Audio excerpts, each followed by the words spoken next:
Kami mohon perhatian hadirin. Acara sidang orasi ilmiah Guru Besar Institut Teknologi Bandung akan dimulai. Hadirin yang kami hormati, selamat siang dan selamat datang pada acara sidang orasi ilmiah Guru Besar Institut Teknologi Bandung yang diselenggarakan secara bauran. Pada hari ini, Sabtu 18 Mei 2024, kita akan bersama-sama mengikuti orasi ilmiah bersama 3 orang guru besar, yaitu 1. Profesor Insinyur Lafi Rizky Zuhal PhD dari Fakultas Teknik Mesin dan Dirgantara. 2. Profesor Dr. Insinyur Eka Junarsyah MT dari Fakultas Ilmu dan Teknologi Kebumian. 3. Profesor Dr. Insinyur Hendrawan MSc dari Sekolah Teknik Elektro dan Informatika. Kepada anggota Majelis Wali Amanat, Sekretaris Senat Akademik, Ketua dan anggota Forum Guru Besar, para dekan, Ketua Senat Fakultas Sekolah, dan para guru besar pemberi orasi ilmiah, kami mohon untuk berfoto bersama.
Kami silakan untuk menempati tempat.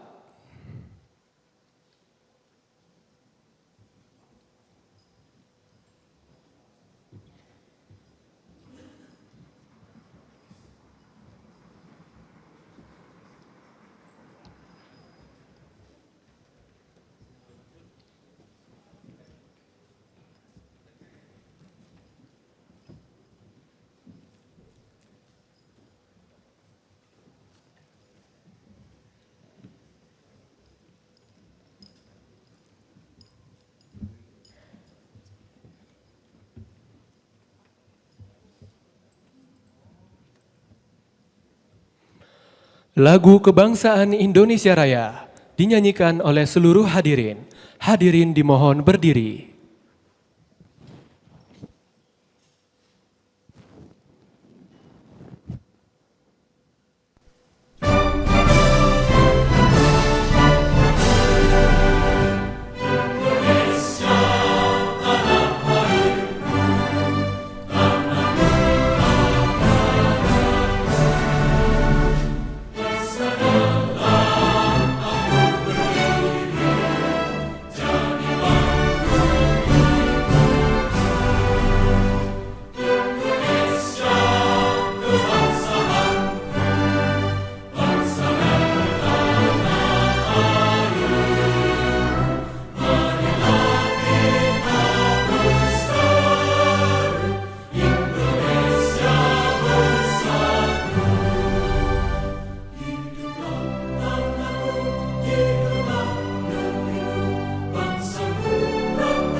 Hadirin disilakan duduk kembali.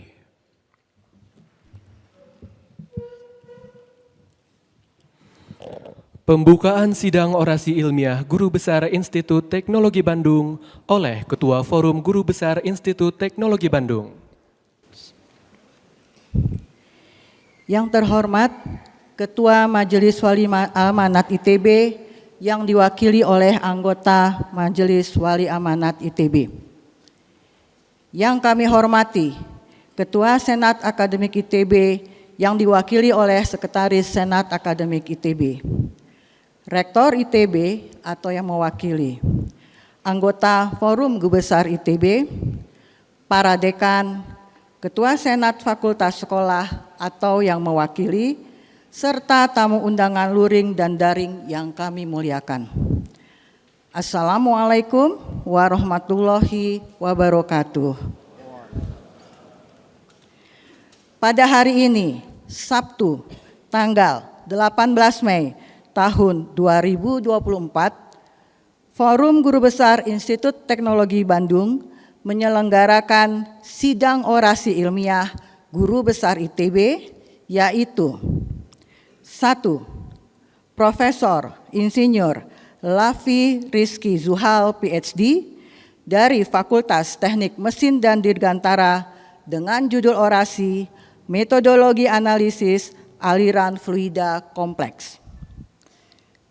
2. Profesor Dr. Insinyur Eka Junarsyah MT dari Fakultas Ilmu dan Teknologi Kebumian dengan judul orasi Penetapan Batas Wilayah Perairan untuk Pembangunan Indonesia Berkelanjutan. 3. Profesor Dr. Insinyur Hendrawan MSc dari Sekolah Teknik Elektro dan Informatika dengan judul orasi Peran Pembelajaran Mesin pada Industri Telekomunikasi Berkelanjutan. Kami mengucapkan terima kasih atas kehadiran Bapak, Ibu, Saudara-saudari di Gedung Aula Barat dan pada ruang virtual Zoom Meeting. Dengan mengucapkan Bismillahirrahmanirrahim, sidang orasi ilmiah Guru Besar ITB resmi dibuka.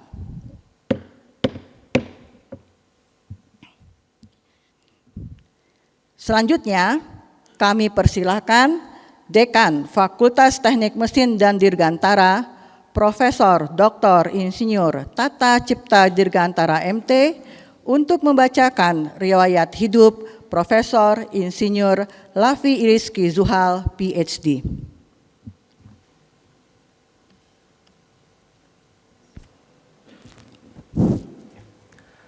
Assalamualaikum warahmatullahi wabarakatuh. Selamat siang dan salam sejahtera bagi kita semua.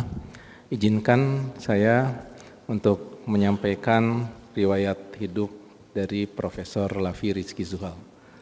Profesor Lafi Rizky Zuhal lahir di Bandung pada tanggal 16 Januari 1973 dan beliau sekarang adalah Ketua Kelompok Keahlian Dinamika Fluida dan Propulsi dari Fakultas Teknik Mesin dan Dirgantara. Profesor Lafi memiliki seorang istri dan 2 orang anak, yaitu Dr. Femi Nurul Akbar, SPPD KGEH, dan putra pertamanya adalah Zafran Azrian Zuhal dan putri Hagia Rania Zuhal. Profesor Lafi Zuhal adalah satu dari sedikit dosen yang tidak pernah berkuliah di ITB. Beliau menyelesaikan Bachelor of Science-nya di University of Maryland, kemudian melanjutkan ke California Institute of Technology dan memperoleh gelar PhD-nya pada tahun 2001.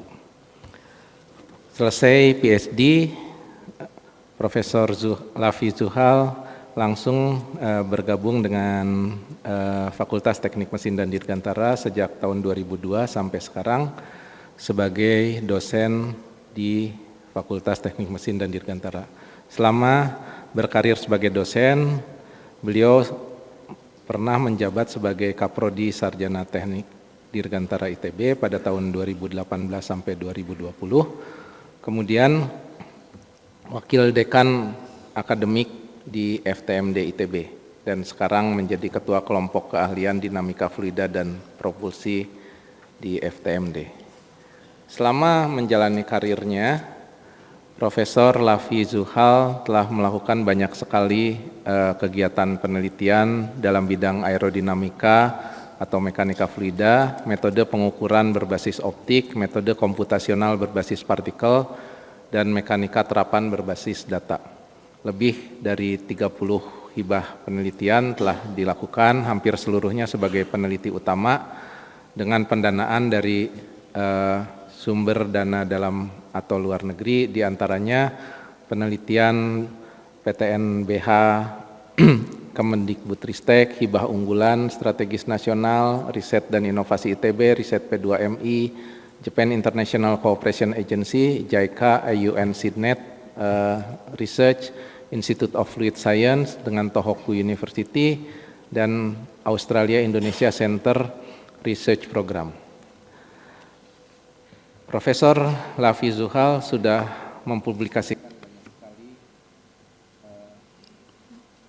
makalah dalam jurnal dan proceeding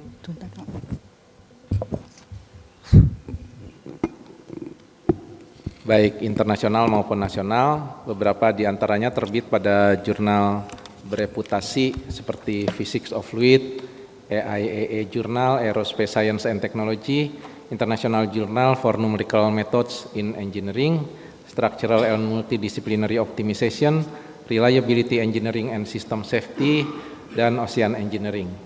Ini menunjukkan bagaimana kegiatan-kegiatan yang dilakukan di ITB dapat sebetulnya berkelas dunia.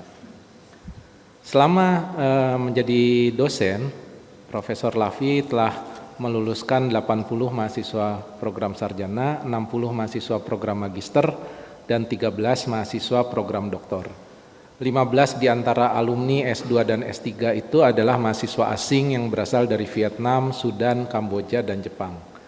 3 alumni bimbingannya juga saat ini telah bergabung menjadi dosen FTMD ITB, yaitu Dr. Pramudita Satria Palar, Dr. Yohanes Bimo Dwianto, dan Lukman Fatur Rahim MT yang saat ini sedang melanjutkan studi S3-nya.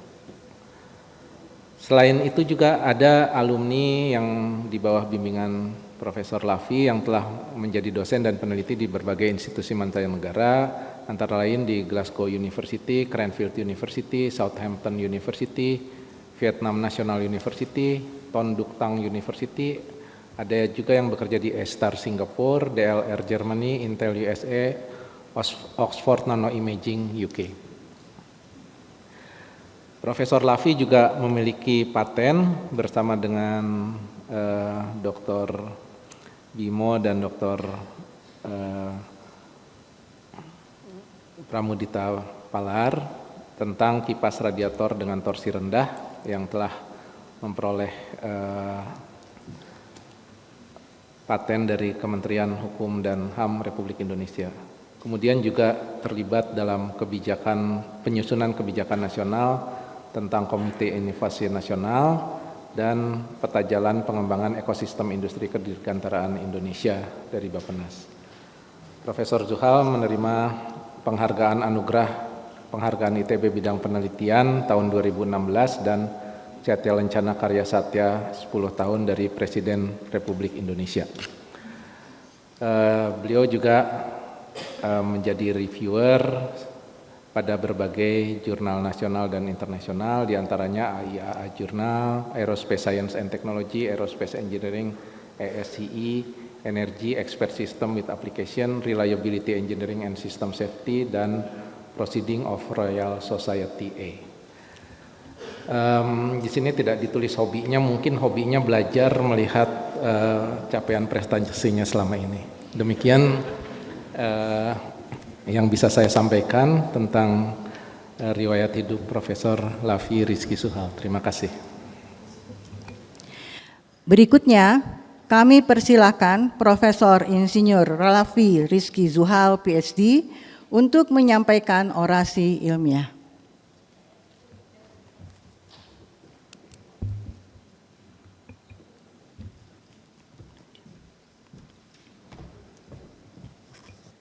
Yang terhormat Ketua Majelis Wali Amanat ITB atau yang mewakili, yang kami hormati Ketua Senat Akademik ITB atau yang mewakili, Rektor ITB atau yang mewakili, Ketua Sekretaris dan anggota Forum Guru Besar ITB, para dekan, para Ketua Senat Fakultas Sekolah atau yang mewakili, Bapak Ibu tamu undangan yang hadir di Aula Barat dan tamu undangan yang hadir secara daring. Assalamualaikum warahmatullahi wabarakatuh. Selamat siang, salam sejahtera bagi kita semua. Dalam kesempatan ini saya akan menyampaikan orasi ilmiah guru besar yang berjudul Metodologi Analisis Aliran Fluida Kompleks, di mana saya akan paparkan beberapa kegiatan penelitian di bidang aerodinamika dan mekanika fluida yang saya lakukan selama 20 tahun lebih berkarir di ITB.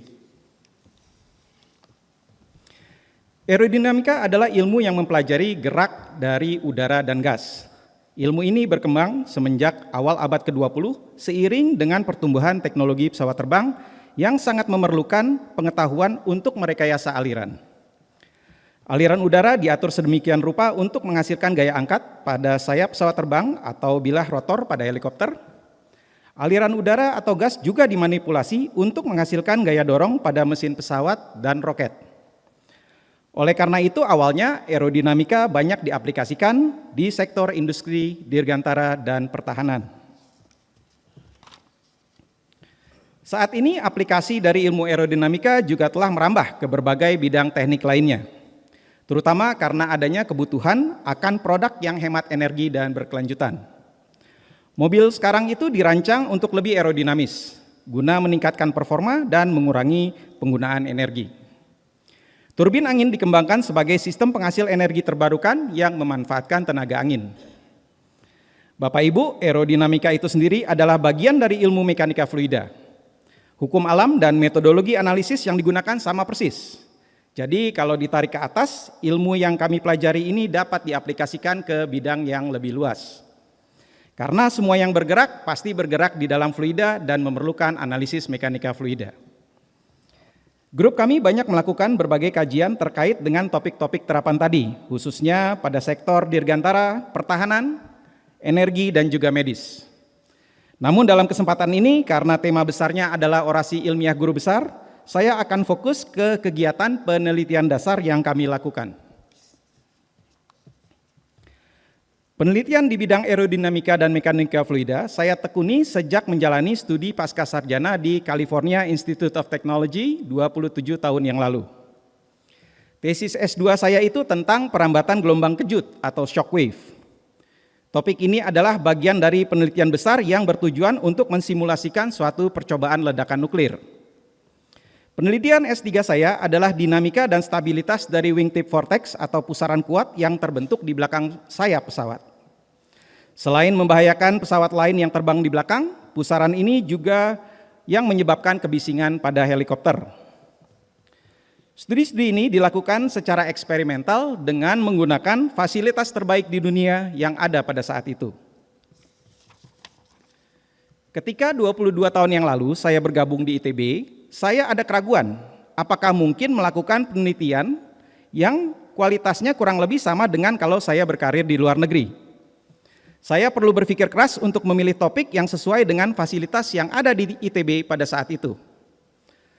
Setelah berpikir cukup lama, saya memilih untuk melakukan penelitian dengan topik memahami mekanisme pembangkitan gaya pada aliran yang terinspirasi alam. Kenapa topik ini? Misalnya kalau kita paham bagaimana cara burung hummingbird ini dapat hover atau berdiri di udara, maka kita bisa buat drone kecil atau Micro Aerial Vehicle yang disebut MAV, yang dapat melakukan berbagai pekerjaan layaknya sebuah robot. Pemahaman tentang bagaimana ikan bermanuver di air akan membantu pengembangan robot bawah air yang lincah dan senyap. Pemahaman tentang bagaimana sisik ikan hiu dapat memanipulasi aliran turbulen akan bermanfaat untuk mengurangi gaya hambat akibat gesekan fluida yang akan menghemat penggunaan bahan bakar pada berbagai wahana transportasi. Dampak ekonominya akan sangat signifikan karena wahana transportasi menggunakan triliunan galon bahan bakar per tahunnya. Jadi pengetahuan dari alam ini akan berguna untuk merancang berbagai teknologi masa depan yang dapat diaplikasikan di berbagai sektor seperti dirgantara, energi terbarukan, militer, dan lain-lain. Selain itu dalam banyak hal, aliran yang terinspirasi alam ini justru jauh lebih kompleks daripada aliran yang dihasilkan oleh benda rancangan manusia.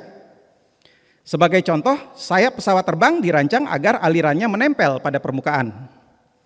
Apabila alirannya lepas, maka gaya angkat akan turun drastis dan sayap akan mengalami stall. Inilah yang terjadi pada banyak kecelakaan pesawat terbang.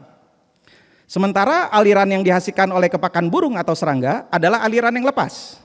Namun hewan justru memanfaatkan aliran lepas ini untuk menghasilkan gaya angkat dan gaya dorong. Bahkan karena kompleksitasnya, kami perlu mengembangkan sendiri berbagai metodologi analisis aliran yang baru. Pengembangan ini sendiri merupakan topik penelitian yang dapat dimanfaatkan di bidang teknik lainnya. Salah satu yang kami kembangkan adalah metodologi perancangan dan eksperimental yang memanfaatkan teknologi machine learning. Berbagai permasalahan, termasuk masalah pengambilan keputusan atau perancangan, akan lebih mudah dipahami apabila kita tahu hubungan matematis antara variabel terkait. Kenapa? Karena kalau sudah ada bentuk matematisnya, maka semua dapat diproses di komputer atau bahkan HP. Yang sulit itu justru mendapatkan hubungan kuantitatif tadi, terutama pada kasus kompleks. Apalagi kasus engineering biasanya adalah permasalahan multidisiplin, sehingga melibatkan variabel yang sangat banyak, bisa puluhan bahkan hingga ratusan. Machine learning adalah metode aproksimasi berdimensi tinggi yang dapat mencari hubungan kuantitatif antar variabel, bahkan untuk kasus yang tidak ada hukum alamnya, seperti kebiasaan atau preferensi manusia. Algoritma machine learning biasanya memanfaatkan big data yang terkumpul untuk diolah sehingga dapat digunakan untuk melakukan prediksi. Namun untuk keperluan penelitian kami, data perlu dihasilkan sendiri dan ongkosnya relatif mahal. Active learning adalah machine learning yang interaktif di mana proses data sampling dilakukan dengan cerdas sehingga aproksimasi dapat dilakukan dengan data yang minimal. Sejak belasan tahun yang lalu, kami mengembangkan berbagai metode machine learning untuk keperluan analisis mekanika fluida dan engineering lainnya. Lebih spesifiknya, machine learning kami kembangkan untuk keperluan perancangan rekayasa modern, yaitu melakukan optimasi dan eksplorasi perancangan multidisiplin secara otomatis menggunakan komputer. Hasilnya sudah cukup banyak dipublikasikan dalam berbagai jurnal internasional yang sangat bereputasi di bidang teknik dirgantara dan engineering lainnya. Metode ini juga sudah kami gunakan untuk melakukan perancangan produk real yang menghasilkan paten. Selain itu, kami juga memanfaatkan metode active learning untuk melakukan penelitian aliran kompleks secara eksperimental. Misalnya dalam publikasi ini. Optimasi eksperimental kami gunakan untuk mempelajari mekanisme pembangkitan gaya dorong oleh gerakan osilasi model sirip ikan. Kami juga menerapkan metode yang sama untuk memahami mekanisme pembangkitan gaya angkat pada terbang hover dengan kepakan sayap. Sebagai contoh, studi ini akan saya jelaskan lebih lanjut. Slide ini menunjukkan setup eksperimental yang kami kembangkan untuk memimik gerakan kepak dari burung atau serangga. Jadi dengan bantuan active learning, setup ini kita perintahkan untuk secara otomatis mencari sendiri gerakan kepak yang paling optimum. Secara bersamaan dilakukan pengukuran medan aliran menggunakan metode Particle Image Velocimetry atau PIV. Sistem eksperimental ini berhasil menemukan kinematika yang paling optimum, juga gaya dan medan aliran yang dihasilkan oleh gerakan tersebut. Hasil optimum kemudian dibandingkan dengan hasil suboptimum. Dari perbandingan tersebut kami mendapatkan penjelasan rinci mekanisme pembangkitan gaya pada kasus ini. Jadi kita tidak saja dapat bagaimana cara terbang kepak yang terbaik yang merupakan permasalahan engineeringnya, tapi juga paham kenapanya yang merupakan subjek dari penelitian ini. Informasi ini tentunya berguna dalam pengembangan wahana masa depan seperti MAV. Masih ada permasalahan yang belum terjawab. Bagaimana dengan energi yang dibutuhkan untuk melakukan gerakan kepak tersebut? Beberapa peneliti berspekulasi bahwa kepakan burung atau serangga disebabkan oleh getaran tereksitasi sendiri akibat interaksi fluida struktur yang disebut flutter. Spekulasi ini sangat menarik karena apabila benar, maka pada kondisi tertentu sistem akan secara otomatis bergetar sendiri dan ini tentunya akan mengurangi kebutuhan energi. Kami ingin mengkaji hal ini lebih jauh, namun memerlukan pengaturan eksperimental yang sangat kompleks sehingga sulit dilakukan. Oleh karenanya kami kembangkan metodologi analisis lain, yaitu metodologi analisis berbasis komputasional. Metode komputasi yang kami kembangkan menggunakan partikel sebagai unit komputasi. Ini dilakukan agar kualitas perhitungan selalu terjaga setiap saat yang sulit dicapai menggunakan metode konvensional berbasis mesh. Metode komputasi kami kembangkan untuk keperluan simulasi dinamika fluida dan solid yang merupakan dua proses fisika berbeda. Untuk komputasi fluida, kami kembangkan metode yang disebut dengan Lagrangian Vortex Particle Method atau VPM, yang menyelesaikan persamaan dasar fluida atau persamaan Navier-Stokes. Terdapat banyak tantangan dalam pengembangan metode komputasi ini yang menjadi fokus penelitian kami selama belasan tahun. Singkat cerita, setelah belasan mahasiswa pasca bekerja keras, saat ini metode VPM yang kami kembangkan sudah mampu melakukan berbagai simulasi aliran kompleks dengan akurat dan dengan waktu perhitungan yang hampir sama dengan metode konvensional. Kami sudah gunakan untuk melakukan berbagai simulasi aliran eksternal termasuk aliran yang terinspirasi alam, seperti simulasi renang model belut yang kami lakukan untuk mempelajari sistem propulsi senyap bawah air yang dihasilkan oleh gerakan ondulasi. Untuk simulasi dinamika struktur, kami kembangkan metode berbasis partikel yang dikenal dengan sebutan Smooth Particle Hydrodynamics atau SPH, yang memiliki beberapa keunggulan dibandingkan dengan metode konvensional berbasis mesh, seperti metode elemen hingga. Di antaranya metode ini cocok digunakan pada kasus dengan defleksi besar. Ceritanya kurang lebih sama, setelah belasan tahun dan belasan mahasiswa pasca bekerja keras, saat ini SPH yang kami kembangkan sudah mampu melakukan simulasi dinamika struktur dengan sangat akurat dalam waktu yang relatif singkat. Pada penelitian ini saya berkolaborasi dengan Profesor Tata Cipta dan Profesor Iksan dari KK Mekanika Padatan dan Struktur Ringan yang tentunya lebih memahami aplikasinya. Riset metode komputasi berbasis partikel sudah menghasilkan cukup banyak publikasi di berbagai jurnal terbaik di bidang komputasi, mekanika fluida, dan mekanika struktur. Kami juga sudah memanfaatkannya untuk pengembangan teknologi terapan seperti MAV. Karena sudah memiliki metode komputasi fluida dan solid yang handal, maka kami pun menggunakannya untuk melakukan kajian permasalahan Fluid Structure Interaction atau FSI. Kasus yang telah selesai kami kaji adalah analisis FSI dari inverted flag atau bendera yang terbalik yang elastis. Kasus ini menarik karena struktur bendera terbalik yang elastis ini adalah model dari pergerakan daun karena hembusan angin. Sistem ini dikenal sangat mudah mengalami flutter, jadi dia akan bergetar sendiri apabila ada hembusan angin. Sehingga sistem ini berpotensi untuk dijadikan alat pemanen energi yang cocok digunakan di daerah dengan potensi angin rendah seperti daerah perkotaan. Simulasi berhasil dilakukan dan hasilnya sangat dekat dengan hasil eksperimen.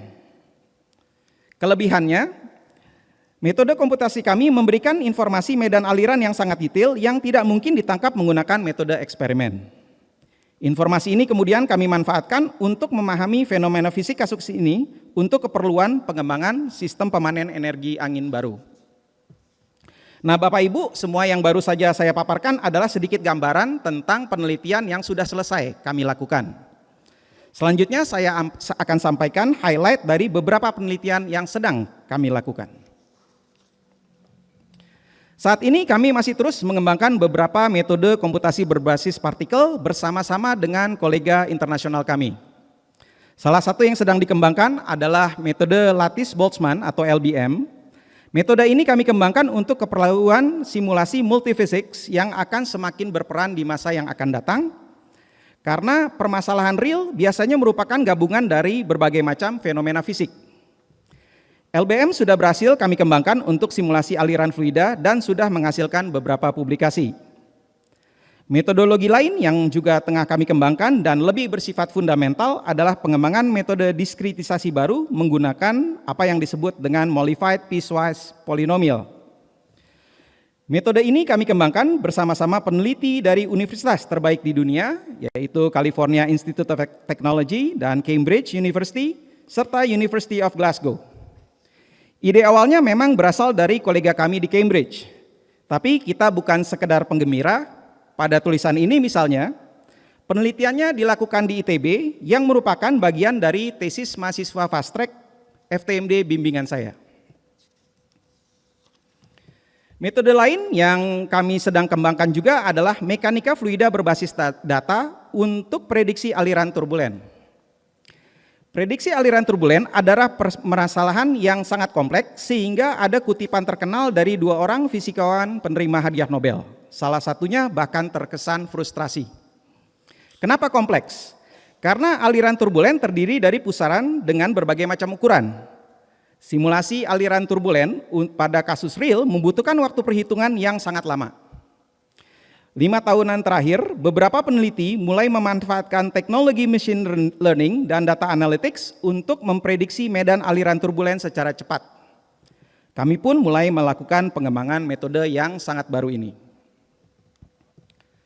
Contoh penelitian mekanika fluida berbasis data yang sudah kami lakukan adalah untuk keperluan pemodelan turbulensi. Metode machine learning yang cocok untuk keperluan ini adalah metode deep learning dengan algoritma artificial neural network yang kami rancang khusus untuk mencari model turbulen baru yang lebih akurat dari yang ada. Selain itu, kami juga melengkapi studi ini dengan analisis explainability yang akan menjelaskan peran setiap parameter input pada output. Berikut ini adalah hasil pembelajarannya. Ini adalah medan yang seharusnya atau gold standarnya.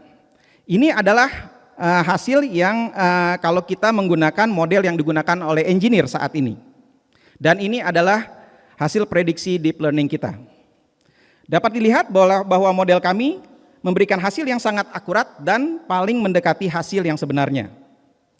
Karena dilengkapi dengan fitur penjelasan, metode kami juga berhasil menemukan adanya peran penting dari sebuah parameter yang ini, yang sebelumnya tidak pernah disertakan dalam pemodelan turbulen. Inilah yang membuat model turbulen kami jauh lebih akurat untuk kasus ini. Model turbulen yang akurat penting untuk prediksi gaya hambat karena gesekan fluida, yang tentunya ingin kita kurangi untuk penghematan bahan bakar berbagai wahana transportasi. Kajian lain terkait dengan metode deep learning yang sangat baru yang disebut Fourier Neural Operator atau FNO. Kami lihat bahwa metode ini dapat digunakan untuk keperluan prediksi aliran tak tunak termasuk aliran turbulen secara efisien. Untuk itu kami mengembangkan FNO ini lebih jauh. Hasil sementara dapat dilihat pada bagian kanan layar yang merupakan hasil prediksi penyebaran asap menggunakan FNO yang kami kembangkan, yang ini. Yang dibandingkan dengan hasil simulasi CFD yang ini. Terlihat hasil prediksi FNO cukup akurat dan yang paling penting didapatkan dalam waktu 300 kali lebih cepat daripada simulasi CFD. Kedepan penggunaan metodologi analisis berbasis data akan semakin pesat, terutama dalam bidang rekayasa yang membutuhkan prediksi yang cepat namun akurat. Sampailah kita ke bagian akhir dari orasi saya. Sebagai rangkuman, kami telah mengembangkan berbagai metode analisis untuk memahami aliran kompleks yang berguna untuk pengembangan teknologi masa depan. Sebagai penutup, saya akan sedikit memberikan refleksi dari perjalanan saya selama berkarir di ITB. Di awal orasi tadi saya sampaikan ada keraguan apakah saya bisa melakukan penelitian yang berkualitas di ITB. Sekarang keraguan tersebut sudah terjawab. Hampir semua yang saya harapkan di awal sudah bisa diwujudkan. Sisanya saya optimis dapat segera terwujud, apalagi saat ini saya dibantu oleh kolega-kolega muda yang hebat-hebat. Tentunya semua ini tidak akan terwujud tanpa adanya lingkungan kerja yang sangat kondusif di ITB dan bantuan dari banyak pihak. Oleh karena itu dalam kesempatan ini saya ingin mengucapkan terima kasih yang sebesar-besarnya kepada pimpinan ITB Senat Akademik ITB, pimpinan dan segenap anggota Forum Guru Besar ITB, serta Sivitas Akademika ITB. Terima kasih kepada Dekanat FTMD, Profesor Tata Cipta Dirgantara dan Dr. Hermawan Yudawi Sastra atas dukungannya yang luar biasa. Terima kasih juga saya sampaikan kepada Senat FTMD dan para senior FTMD atas dukungan dan bimbingannya selama ini. Saya ucapkan terima kasih yang sebesar-besarnya kepada para guru besar pemberi rekomendasi.